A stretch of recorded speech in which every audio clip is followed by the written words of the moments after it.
Arthur Conan Doyle, El pulgar del ingeniero. Entre todos los problemas presentados a mi amigo el señor Sherlock Holmes para que les diera solución, durante los años de nuestra relación, hubo solo dos en los que yo fui el medio de introducción, el del pulgar del señor Atterley y el de la locura del coronel Warburton.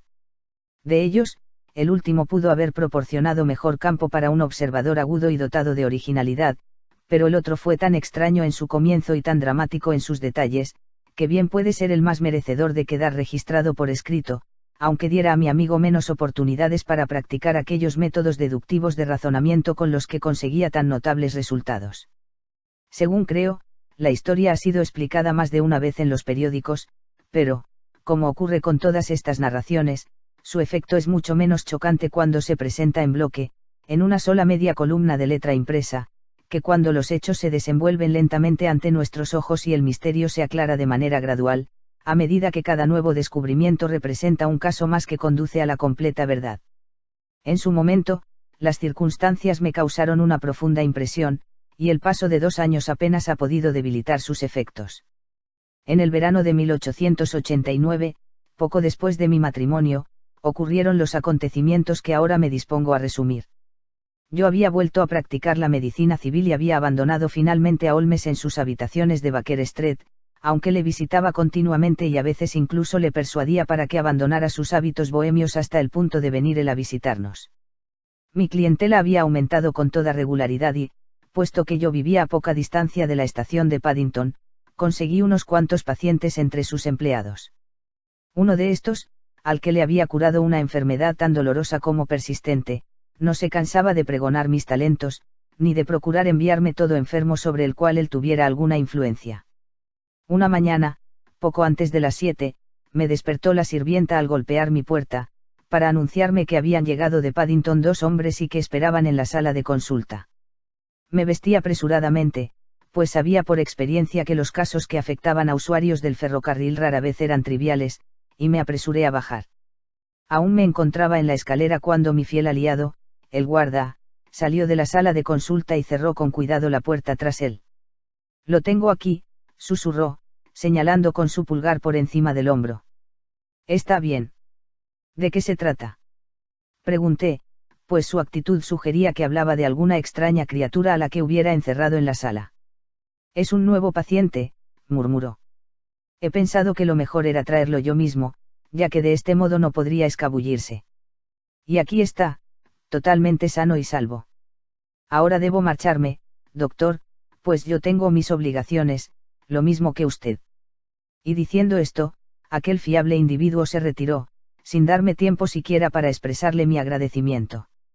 Entré en mi gabinete de consulta y encontré un caballero sentado ante la mesa. Iba vestido discretamente con un traje de mezclilla de lana y había dejado sobre mis libros una gorra de tela. Un pañuelo, todo el manchado de sangre, envolvía su mano. Era un hombre joven, de no más de 25 años, hubiera asegurado yo, con un rostro enérgico y varonil, pero estaba muy pálido. Me dio la impresión de ser víctima de una intensa agitación que solo dominaba recurriendo a toda su energía. «Siento haberle hecho levantar tan temprano, doctor», dijo, «pero durante la noche he sufrido un accidente muy grave. He llegado esta mañana en tren y, al preguntar en Paddington dónde podía encontrar un médico, un buen hombre me ha acompañado hasta aquí. He dado una tarjeta a la criada, pero veo que la ha dejado sobre la mesita. La tomé para examinarla. Víctor Atterley. Ingeniero de obras hidráulicas. Victoria Street, 16A, tercer piso». Tales eran el nombre, la profesión y el domicilio de mi visitante matinal. «Lamento haberle hecho esperar», le dije, sentándome en el sillón de mi biblioteca. «Acaba usted de realizar un viaje nocturno, por lo que tengo entendido, y esto no deja de ser obviamente una ocupación monótona». «Pero es que a mi noche nadie puede calificarla de monótona», respondió él, y se echó a reír. Se rió con ganas, con una nota aguda y penetrante, repantigándose en su silla y estremeciéndose de la cabeza a los pies. Todo mi instinto médico se alzó contra esta risa. «Basta», grité. «Domínese».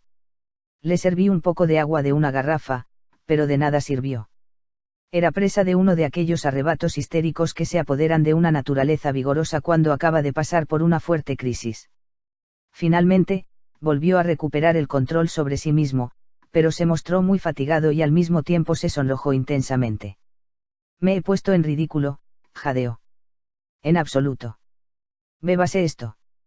Añadí un poco de brandy al agua y empezó a reaparecer el color en sus mejillas exangües. Ya me encuentro mejor. Dijo. Y ahora, doctor, quizá tenga usted la bondad de echar un vistazo a mi pulgar, o, mejor dicho, al lugar donde estaba antes. Retiró el pañuelo y extendió la mano. Incluso mis nervios endurecidos notaron un escalofrío cuando la miré. Había 4 dedos extendidos y una horrible superficie roja y esponjosa allí donde había estado el pulgar. Este había sido seccionado o arrancado directamente desde sus raíces. ¡Cielo santo! Exclamé. Esto es una herida terrible. Ha de haber sangrado muchísimo. Ya lo creo. Me desmayé al hacérmela, y creo que permanecí largo tiempo sin sentido. Cuando volví en mí, descubrí que todavía sangraba, por lo que até un extremo de mi pañuelo estrechamente en torno a la muñeca y lo aseguré con un palito. Excelente. Usted hubiera podido ser cirujano. Es cuestión de hidráulica, como usted sabe, y entraba en mi especialidad. Esto lo ha hecho, dije, examinando la herida, un instrumento muy pesado y afilado. Algo así como un cuchillo de carnicero, repuso. Un accidente, supongo. En modo alguno. ¿Cómo? Una agresión criminal. Y tan criminal. Me horroriza usted.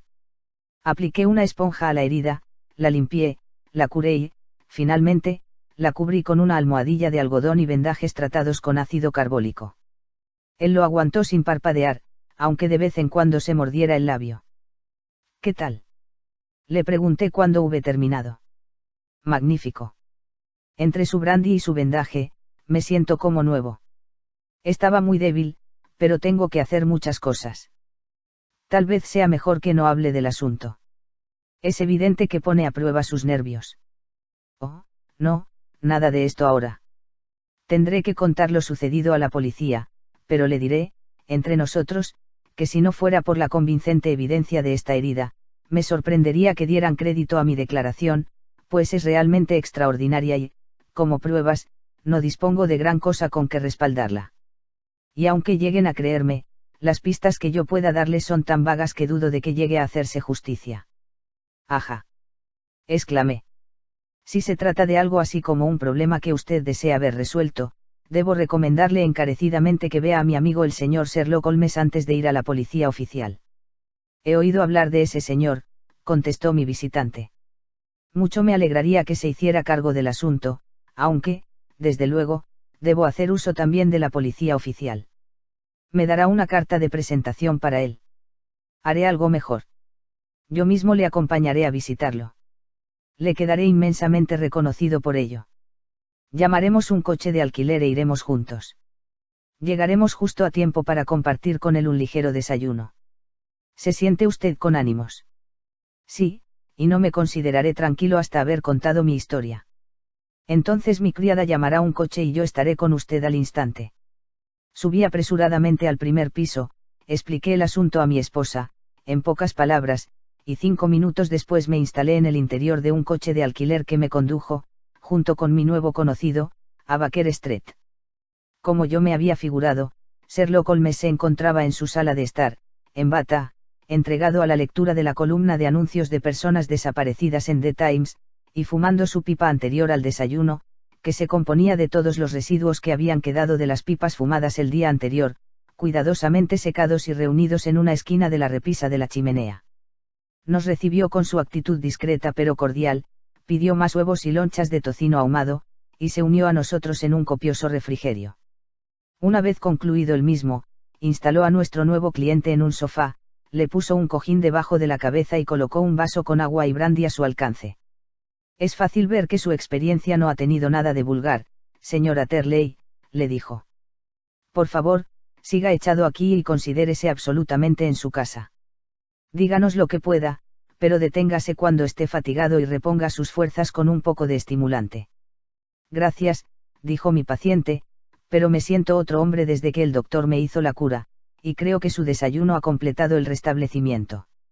Le robaré tan poco como sea posible de su valioso tiempo, por lo que pasaré a explicarle enseguida mi peculiar experiencia. Holmes se acomodó en su butacón, con los párpados caídos y la expresión de cansancio que velaban su carácter vivo y fogoso, mientras yo me sentaba ante él, y escuchamos en silencio la extraña historia que nuestro visitante procedió a referirnos. Deben saber, dijo, que soy huérfano y soltero, y que vivo solo en una pensión de Londres. Tengo la profesión de ingeniero especializado en hidráulica, y conseguí una experiencia considerable en mi trabajo con mis 7 años de aprendizaje en Venner and Matheson, la reputada empresa de Greenwich. Hace 2 años, cumplido mi periodo de prácticas y tras haber conseguido una sustanciosa suma de dinero debido a la muerte de mi pobre padre, decidí establecerme por mi cuenta y alquilé un despacho profesional en Victoria Street. Supongo que todo el que da sus primeros pasos, como independiente en el mundo de los negocios, pasa por una dura experiencia. Para mí lo ha sido y con carácter excepcional. Durante 3 años, me han hecho 3 consultas y se me ha confiado un trabajo de poca monta, y esto es absolutamente todo lo que me ha aportado mi profesión. Mis ingresos brutos ascienden a 27 libras con 10 chelines. Cada día, de las 9 de la mañana hasta las 4 de la tarde, esperaba en mi pequeña oficina, hasta que finalmente empecé a perder el ánimo y llegué a creer que jamás conseguiría hacerme una clientela. Ayer, sin embargo, precisamente cuando pensaba abandonar el despacho, entró mi dependiente para anunciarme que esperaba un caballero que deseaba verme por cuestiones de negocio. Me entregó también una tarjeta con el nombre, Coronel Lysander Stark, grabado en ella. Pisándole los talones entró el propio coronel, un hombre de talla más que mediana pero de una excesiva delgadez. No creo haber visto nunca un hombre tan flaco. Toda su cara se afilaba para formar nariz y barbilla, y la piel de sus mejillas se tensaba con fuerza sobre sus huesos prominentes. No obstante, este enflaquecimiento parecía cosa natural en él, sin que se debiera a enfermedad alguna, pues tenía los ojos brillantes, su paso era firme y su oído muy fino. Vestía con sencillez pero pulcramente, y su edad, diría yo, se acercaba más a los 40 que a los 30. El señor Atterley, dijo con un vestigio de acento alemán. Usted me ha sido recomendado, señor Atterley, como un hombre que no solo es eficiente en su profesión, sino además discreto y capaz de guardar un secreto. Me sentí tan halagado como podría sentirse cualquier joven ante semejante introducción. ¿Puedo preguntarle quién le ha dado tan buenas referencias?, inquirí. Tal vez sea mejor que de momento no le diga esto. Sé, a través de la misma fuente, que es usted a la vez huérfano y soltero, y que vive solo en Londres. Es exacto, respondí, pero me excusará si le digo que no acierto a distinguir qué tiene que ver todo esto con mis calificaciones profesionales. Me ha parecido entender que usted deseaba hablar conmigo acerca de una cuestión profesional. Indudablemente, pero comprobará que todo lo que yo digo tiene algo que ver con el asunto. Reservo para usted un encargo profesional, pero es esencial que usted guarde absoluto secreto, ¿me entiende? Como es lógico, esto lo podemos esperar más bien de un hombre que vive solo que de otro que viva en el seno de su familia. Si yo prometo guardar un secreto, dije, pueden estar totalmente seguros de que así lo haré. Me miró con gran fijeza mientras yo hablaba, y a mí me pareció que nunca había visto unos ojos tan suspicaces e inquisitivos. ¿Lo promete, pues? Sí, lo prometo. Un silencio absoluto, completo, antes, durante y después. Ninguna referencia al asunto, tanto oral como por escrito. Ya le he dado mi palabra. Muy bien. Se levantó de pronto y, cruzando como un rayo la pequeña oficina, abrió la puerta de par en par afuera. El pasillo estaba vacío. Todo va bien, dijo al regresar. Sé que los empleados se muestran a veces curiosos con los asuntos de sus amos. Ahora podemos hablar con toda seguridad. Colocó su silla muy cerca de la mía y empezó a contemplarme de nuevo con la misma mirada interrogante y pensativa. Una sensación de repulsión, junto con algo similar al temor, había empezado a surgir en mi interior ante la extraña actitud de aquel hombre descarnado. Ni siquiera mi temor a perder un cliente pudo impedirme que le mostrase mi impaciencia. Le ruego que explique lo que desea, caballero, le dije. Mi tiempo es valioso. Que el cielo me perdone esta frase, señor Holmes, pero así acudieron las palabras a mis labios. ¿Qué le parecerían 50 guineas por una noche de trabajo?, preguntó el coronel Stark. Me parecerían muy bien. Digo una noche de trabajo, pero hablar de una hora sería más exacto. Deseo simplemente su opinión sobre una máquina estampadora hidráulica que no funciona como es debido. Si nos indica dónde radica el defecto, pronto lo arreglaremos nosotros mismos. ¿Qué me dice de un encargo como este? El trabajo parece llevadero y la paga generosa. Así es. Queremos que venga usted por la noche, en el último tren. ¿A dónde? A Eyford, en el Berkshire. Es un pueblecillo cercano a los límites del Oxfordshire y a 7 millas de Reading. Sale un tren desde Paddington que le dejará allí a eso de las 11:15. Muy bien. Vendré a buscarlo en un coche. Hay que hacer un trayecto en coche, pues. Sí, nuestro pueblecillo queda adentrado en la campiña. Está a sus buenas 7 millas de la estación de Eyford. Entonces dudo de que podamos llegar a él antes de medianoche. Supongo que no habrá ningún tren de vuelta y me veré obligado a pasar allí la noche. Sí, pero podemos improvisarle una cama. Esto resulta muy inconveniente. No podría acudir a una hora más oportuna. Hemos considerado que llegue usted tarde. Precisamente, para compensarle por cualquier inconveniente, le pagamos, pese a ser un joven desconocido, unos honorarios como los que requeriría una opinión por parte de algunas de las figuras más descollantes de su profesión.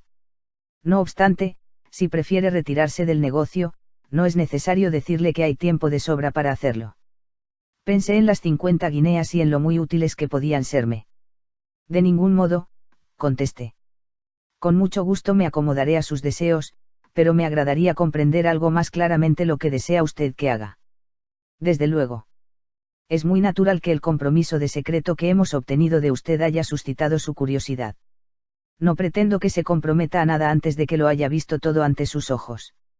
Supongo que aquí estamos totalmente a salvo de curiosos capaces de escuchar detrás de las puertas, ¿no es así? Totalmente. Entonces he aquí el asunto. Usted sabe probablemente que la tierra de Batán es un producto valioso y que en Inglaterra solo se encuentra en 1 o 2 lugares. He oído decirlo.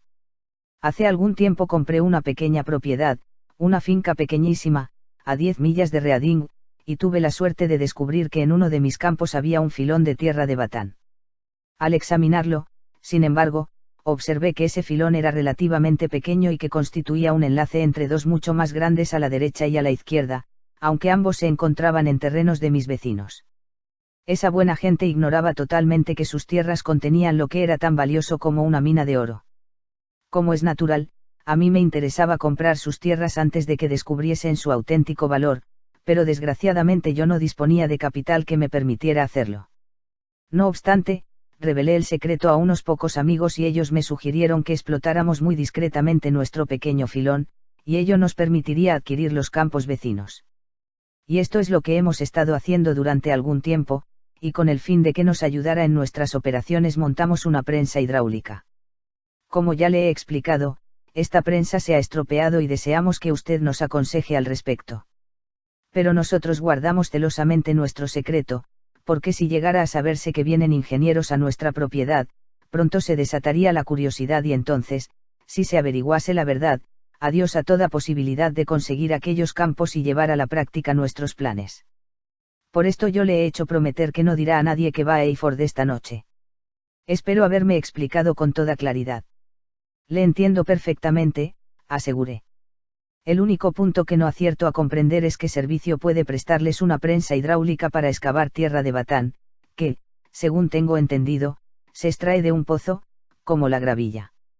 Sí, repuso él con indiferencia, pero es que nosotros tenemos un proceso propio.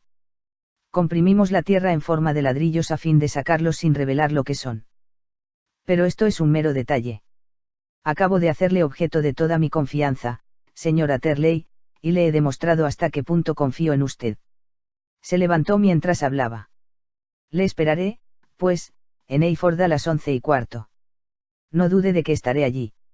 Y ni una sola palabra a nadie, dijo, dirigiéndome una última y prolongada mirada inquisitiva, y acto seguido, dando a mi mano un húmedo y frío apretón, salió presuroso de la oficina.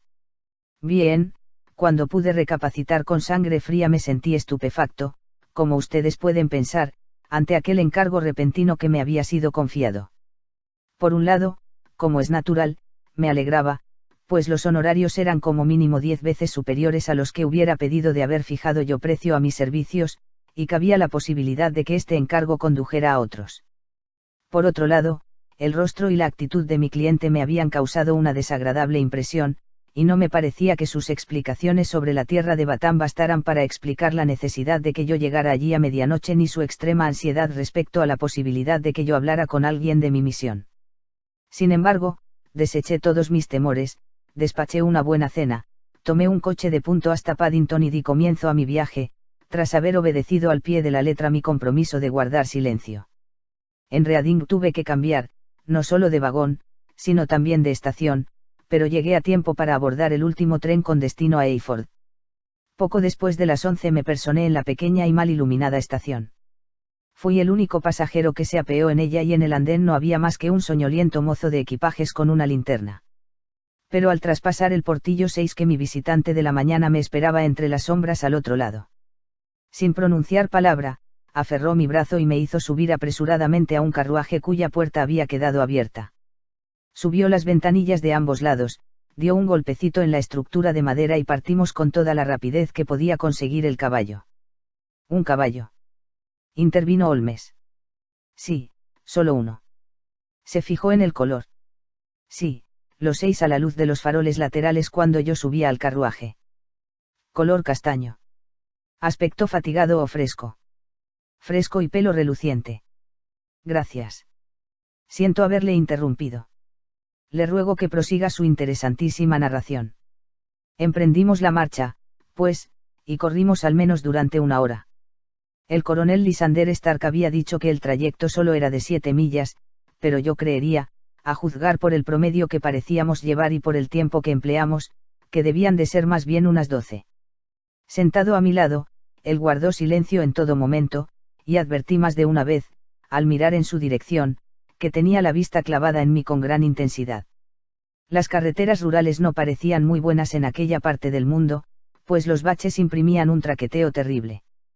Traté de mirar a través de las ventanas para ver algo de los alrededores, pero eran cristales esmerilados y solo pude distinguir el resplandor borroso y ocasional de alguna luz ante la que pasábamos. De vez en cuando, me aventuraba a hacer alguna observación para quebrar la monotonía del viaje, pero el coronel solo contestaba con monosílabos y la conversación no tardaba en extinguirse. Finalmente, sin embargo, las asperezas de la carretera se convirtieron en la crujiente regularidad de un camino de grava, y el carruaje se detuvo. El coronel Lysander Stark se apeó de un salto y, al seguirlo yo, me empujó enseguida hacia un porche que se abría ante nosotros. De hecho, nos apeamos del coche para entrar directamente en el vestíbulo, de modo que no me fue posible dirigir la menor mirada a la fachada de la casa.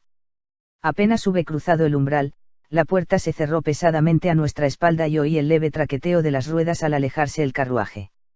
Dentro de la casa reinaba una oscuridad absoluta y el coronel buscó en vano cerillas, mientras rezongaba para sus adentros, pero de pronto se abrió una puerta al otro lado del pasillo y una larga y dorada franja de luz avanzó en nuestra dirección. La franja se ensanchó y apareció una mujer que sostenía una lámpara encendida por encima de su cabeza y avanzaba el cuello para mirarnos. Pude ver que era hermosa y, por el brillo que la luz producía en su vestido oscuro, comprendí que este era de un género de gran calidad.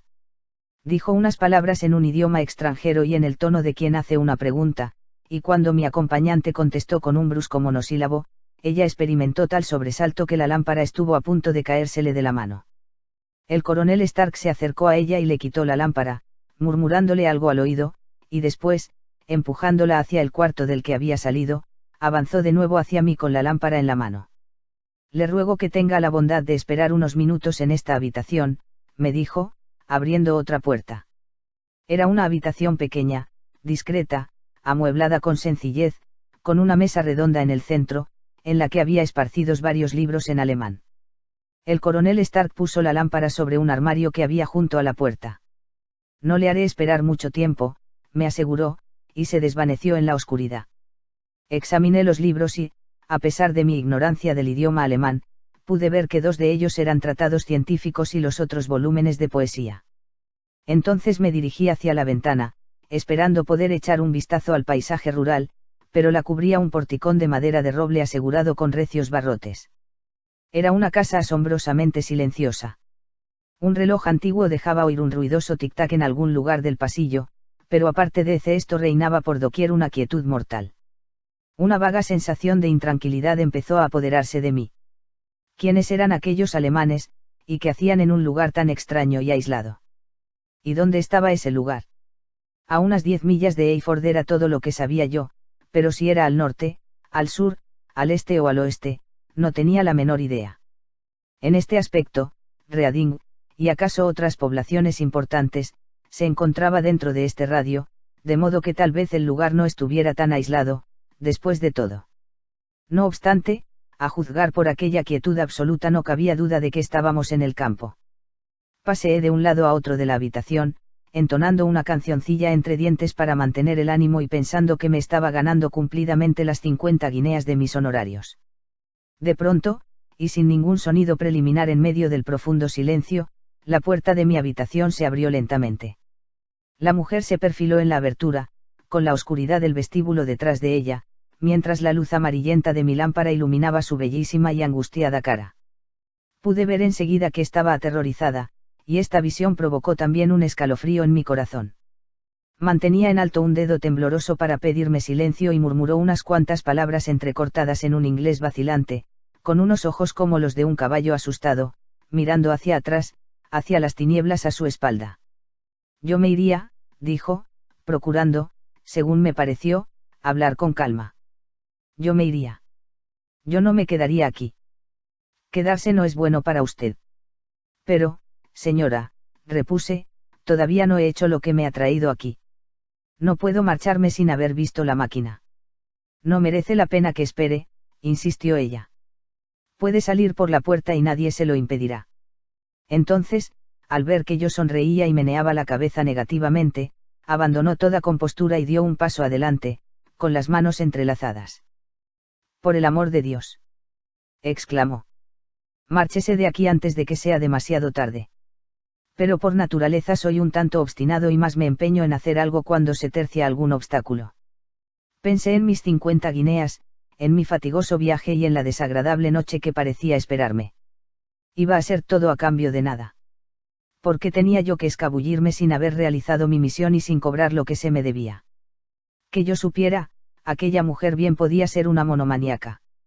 Con una firme postura, por consiguiente, aunque la actitud de ella me había impresionado más de lo que yo quisiera admitir, seguí denegando con la cabeza e insistí en mi intención de quedarme. Estaba ella a punto de reanudar sus súplicas cuando arriba se cerró ruidosamente una puerta y se oyeron los pasos de varias personas en la escalera.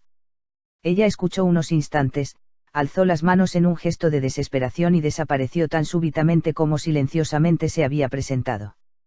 Los recién llegados eran el coronel Lysander Stark y un hombre bajo y grueso, con una barba hirsuta que crecía en los pliegues de su doble papada y que me fue presentado como el señor Ferguson. Es mi secretario y administrador, explicó el coronel. A propósito, yo tenía la impresión de haber dejado la puerta cerrada hace unos momentos. Temo que le haya molestado la corriente de aire. Al contrario, repliqué, yo mismo la he abierto, porque este cuarto me parecía un poco cerrado. Me lanzó una de sus miradas suspicaces. Pues tal vez sea mejor que pongamos manos a la obra, dijo. El señor Ferguson y yo le acompañaremos a ver la máquina. Entonces será mejor que me ponga el sombrero. No vale la pena, pues está aquí en la casa. ¿Cómo? ¿Extraen en tierra de batán en la misma casa? No, no. La máquina solo se emplea cuando comprimimos la tierra. Pero esto poco importa. Lo único que deseamos es que la examine y nos diga qué le pasa. Subimos los tres, el coronel delante con la lámpara y detrás el obeso administrador y yo. Era una casa vieja y laberíntica, con corredores, pasillos, estrechas escaleras de caracol y puertas pequeñas y bajas, cuyos umbrales mostraban la huella de las generaciones que los habían cruzado. No había alfombras ni señales de mobiliario más arriba de la planta baja y, en cambio, el estuco se estaba desprendiendo de las paredes y la humedad se filtraba formando manchones de un feo color verdoso. Yo procuraba mostrar una actitud tan despreocupada como me era posible, pero no había olvidado las advertencias de la dama, aunque las dejara de lado, y mantenía una mirada vigilante sobre mis dos acompañantes. Ferguson parecía ser un hombre malhumorado y silencioso, pero, por lo poco que dijo, Supe que era por lo menos compatriota mío. El coronel Lysander Stark se detuvo por fin ante una puerta baja, cuya cerradura abrió. Había al otro lado un cuarto pequeño y cuadrado, en el que los tres difícilmente podíamos entrar al mismo tiempo. Ferguson se quedó afuera y el coronel me hizo entrar. De hecho, dijo, nos encontramos ahora dentro de la prensa hidráulica, y sería particularmente desagradable para nosotros que alguien la pusiera en marcha. El techo de este cuartito es en realidad el extremo del pistón descendente, y baja con la fuerza de muchas toneladas sobre este suelo metálico. Afuera, hay unos pequeños cilindros laterales de agua que reciben la presión y que la transmiten y multiplican de la manera que a usted le es familiar. La máquina se pone en marcha, pero hay una cierta rigidez en su funcionamiento y ha perdido algo de su potencia. Tenga la bondad de examinarla y de explicarnos cómo podemos repararla. Me entregó su lámpara y yo inspeccioné detenidamente la máquina. Era, desde luego, una prensa gigantesca, capaz de ejercer una presión enorme. Cuando pasé al exterior, sin embargo, y accioné las palancas que la controlaban, supe enseguida, por un ruido siseante, que había una ligera fuga que permitía una regurgitación del agua a través de uno de los cilindros laterales. Un examen mostró que una de las bandas de goma que rodeaban el cabezal de una de las barras impulsoras se había encogido y no cubría por completo el cilindro a lo largo del cual trabajaba. Tal era, claramente, la causa de la pérdida de potencia, y así lo indiqué a mis acompañantes, que escucharon muy atentamente mis observaciones e hicieron varias preguntas concretas sobre lo que debían hacer para reparar la prensa. Una vez se lo hube explicado, volví a la cámara principal de la máquina y le eché un buen vistazo para satisfacer mi curiosidad. Al momento resultaba obvio que la historia de la tierra de Batán no era más que un embuste, pues resultaba absurdo suponer que se pudiera destinar una máquina tan potente a una finalidad tan inadecuada. Las paredes eran de madera, pero el suelo consistía en una gran plancha de hierro, y cuando la examiné detenidamente pude ver sobre ella una costra formada por un pozo metálico. Me había agachado y la raspaba para saber exactamente qué era, cuando oí una sorda exclamación en alemán y seis la faz cadavérica del coronel que me miraba desde arriba. ¿Qué está haciendo aquí?, preguntó. Yo estaba indignado por haberme dejado engañar por una historia tan rebuscada como la que me había contado. Estaba admirando su tierra de Batán, repliqué. Creo que podría aconsejarle mejor respecto a su máquina, si supiera exactamente con qué propósito ha sido utilizada. Apenas había pronunciado estas palabras, lamenté la franqueza de las mismas.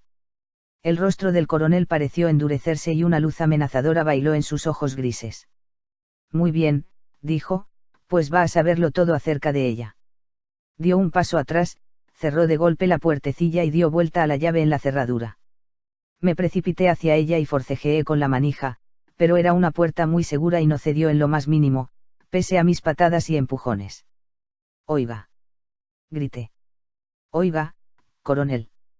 Déjeme salir.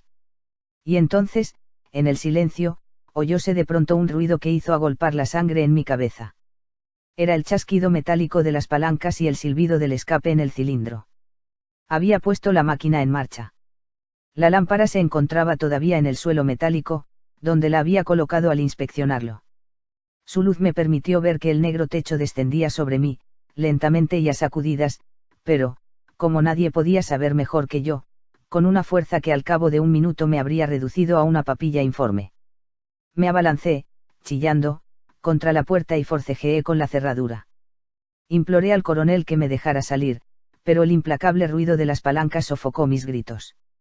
El techo se encontraba tan solo a 3 o 4 palmos de mi cabeza, levanté la mano y pude palpar su dura y áspera superficie.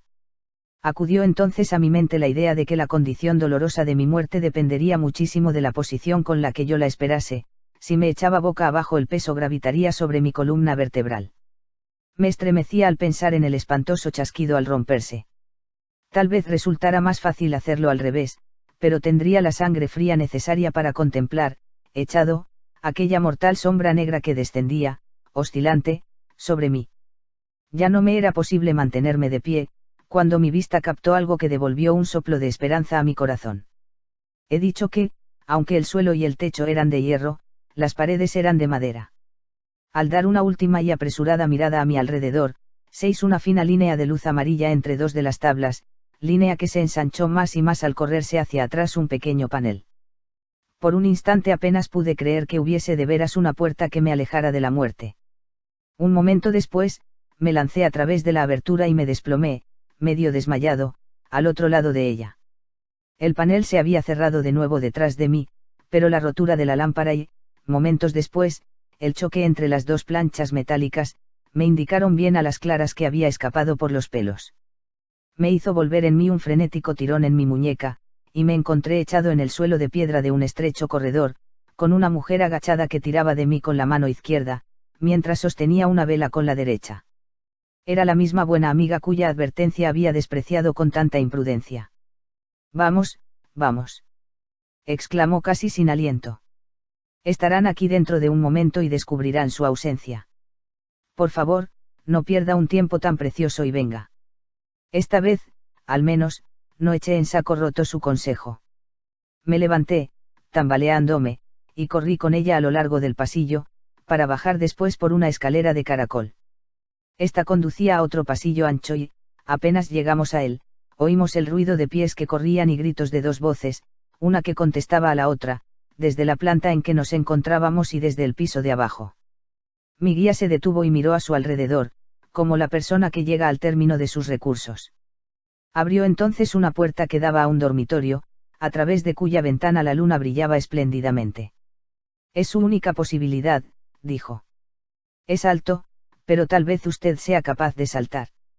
Mientras hablaba, se dejó ver una luz en el extremo más distante del pasillo, y la magra silueta del coronel Lysander Stark que corría hacia nosotros con una linterna en una mano y un arma parecida a un cuchillo de carnicero en la otra. Crucé precipitadamente el dormitorio, abrí de par en par la ventana y miré al exterior. El jardín no podía parecer más tranquilo, agradable y acogedor a la luz de la luna, y la altura no podía superar los 15 pies. Trepé al alféizar pero vacilé antes de saltar, hasta haber oído lo que pasaba entre mi salvadora y el malvado que me perseguía. Si la maltrataba, yo estaba dispuesto, a cualquier precio, a correr en su ayuda. Apenas acababa de imponerse este pensamiento en mi mente, cuando él ya se encontraba en la puerta, forcejeando con la mujer para abrirse camino, pero ella le rodeó con los brazos y trató de contenerlo. Fritz. Fritz. Gritó. Y en inglés le dijo, recuerda lo que prometiste la última vez. Dijiste que no volvería a pasar. Él no hablará. Te digo que no hablará. Estás loca, Elise. Gritó él a su vez, luchando para desprenderse de ella. Será nuestra ruina. Ha visto demasiado. Déjame pasar, te digo. La empujó a un lado y, precipitándose hacia la ventana, me atacó con su pesada arma. Yo había atravesado la ventana y me sujetaba con ambas manos, colgando del alféizar, cuando descargó su golpe. Noté un dolor sordo, mis manos se distendieron y caí al jardín. Me sentí conmocionado pero no lesionado por la caída, de modo que me levanté y eché a correr con todas mis fuerzas a través de los matorrales, pues comprendía que todavía distaba mucho de poder considerarme fuera de peligro. Sin embargo, mientras corría me invadió de pronto una violenta sensación de mareo, acompañada de náuseas. Miré mi mano, que experimentaba dolorosas pulsaciones, y entonces, por primera vez, que mi pulgar había sido seccionado y que la sangre brotaba de mi herida. Me las arreglé para atar mi pañuelo a su alrededor, pero noté un repentino zumbido en mis oídos y un momento después yacía entre los rosales, víctima de un profundo desmayo. No me es posible decir cuánto tiempo permanecí inconsciente. Debió de ser mucho tiempo, pues al volver en mí la luna se había puesto y despuntaba ya una radiante mañana. Mis ropas estaban empapadas por el rocío y la manga de mi chaqueta manchada por la sangre procedente de mi pulgar amputado. El dolor que sentía en la herida me recordó en un instante todos los detalles de mi aventura nocturna, y me puse en pie con la sensación de que muy difícilmente podía estar a salvo de mis perseguidores. Pero, con gran asombro por mi parte, cuando me decidí a mirar a mi alrededor, no había ni casa ni jardín a la vista. Había estado tumbado junto a un seto próximo a la carretera. Un poco más abajo había un edificio de construcción baja y alargada que, al aproximarme, resultó ser la misma estación a la que yo había llegado la noche anterior. De no ser por la fea herida en mi mano, todo lo ocurrido durante aquellas terribles horas bien hubiera podido ser una pesadilla. Medio aturdido, entré en la estación y pregunté por el tren de la mañana. Habría uno con destino a Reading antes de una hora. Observé que estaba de servicio el mismo mozo de estación al que 6 cuando llegué yo, y le pregunté si había oído hablar del coronel Lysander Stark. El nombre le era desconocido. No había observado, la noche antes, un carruaje que me estaba esperando. No, no lo había visto. Había un puesto de policía cerca de allí. Había uno, a unas 3 millas de distancia. Era demasiado trecho para mí, débil y enfermo como me sentía. Decidí esperar hasta volver a la ciudad antes de contarle mi historia a la policía. Eran poco más de las 6 cuando llegué, de modo que lo primero que hice fue pedir que me curasen la herida y después el doctor ha tenido la amabilidad de traerme aquí. Pongo el caso en sus manos y haré exactamente lo que usted me aconseje. Los dos permanecimos sentados y en silencio un buen rato, después de oír su extraordinaria narración. Finalmente, Sherlock Holmes extrajo de la estantería uno de los gruesos libros de aspecto corriente en los que colocaba sus recortes. Hay aquí un anuncio que le interesará, dijo. Apareció en todos los periódicos hace cosa de un año. Escuché esto, desaparecido, a partir del 9 del corriente, Jeremiah Aidling, de 26 años, ingeniero de obras hidráulicas.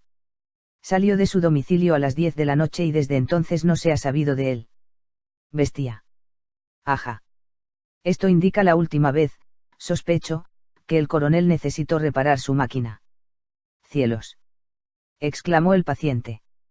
Entonces, esto explica lo que dijo la joven. Indudablemente.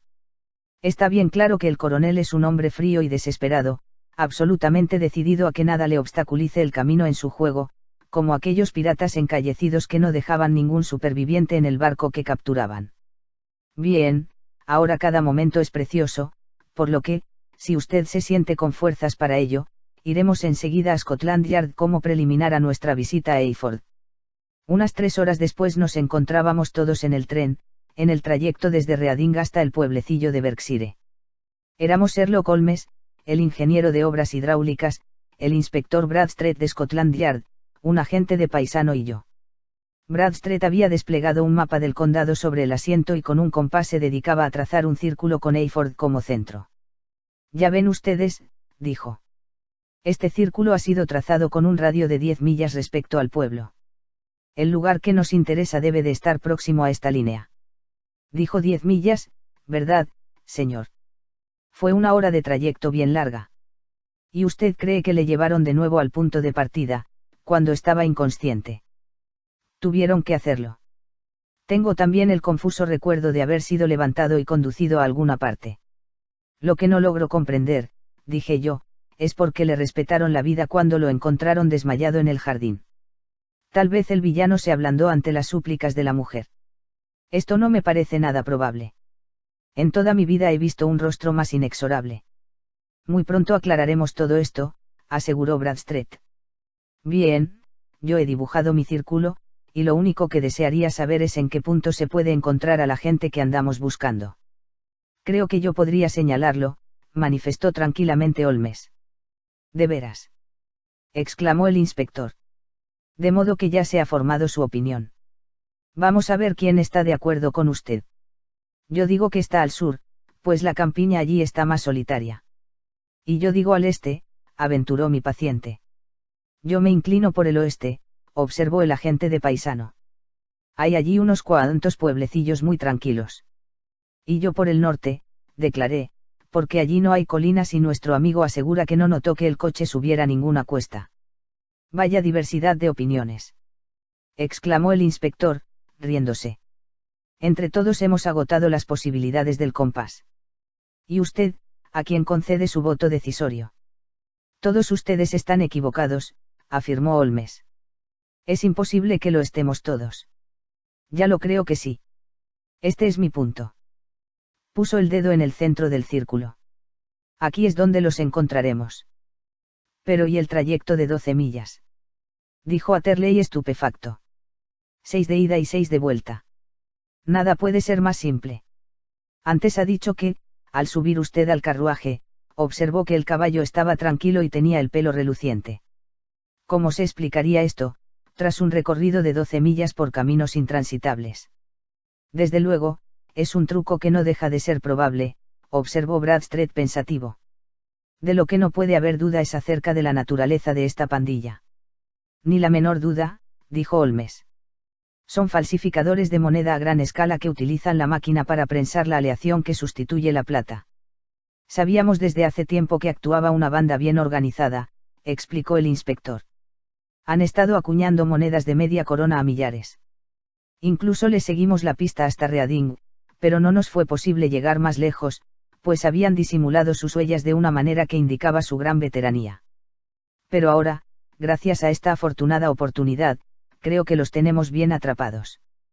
Pero el inspector se equivocaba, pues aquellos criminales no tenían como destino el de caer en manos de la policía. Al entrar el tren en la estación de Eyford, vimos una gigantesca columna de humo que ascendía por detrás de una pequeña arboleda cercana y se cernía sobre el paisaje como una inmensa pluma de avestruz. ¿Una casa incendiada?, preguntó Bradstreet, mientras el tren proseguía su camino. Sí, señor, contestó el jefe de estación. ¿Cuándo se ha producido? He oído decir que ha sido durante la noche, pero ha ido en aumento y todo el lugar es una hoguera. ¿De quién es la casa? Del doctor Becher. Dígame, intervino el ingeniero, el doctor Becher es alemán, un hombre muy delgado y con una nariz larga y ganchuda. El jefe de estación se rió con ganas. No, señor. El doctor Becher es inglés y no hay hombre en toda la parroquia que tenga mejor relleno bajo el chaleco. Pero vive en su casa un señor, un paciente según tengo entendido, que es extranjero y que da la impresión de que le convendría un buen bistec del Berkshire. No había terminado su explicación el jefe de estación cuando ya nos dirigíamos todos, presurosos, hacia el fuego. La carretera ascendía a lo alto de una colina y apareció ante nosotros un gran edificio de paredes encaladas del que brotaban llamas por todas las ventanas y aberturas, mientras en el jardín anterior 3 coches de bomberos trataban en vano de sofocar el incendio. «Es aquí», gritó Atterley muy excitado. «Allí está el camino de entrada, y allá los rosales donde yacía yo. Aquella segunda ventana es la que utilicé para saltar». «Al menos», dijo Holmes, «se vengó usted de ellos».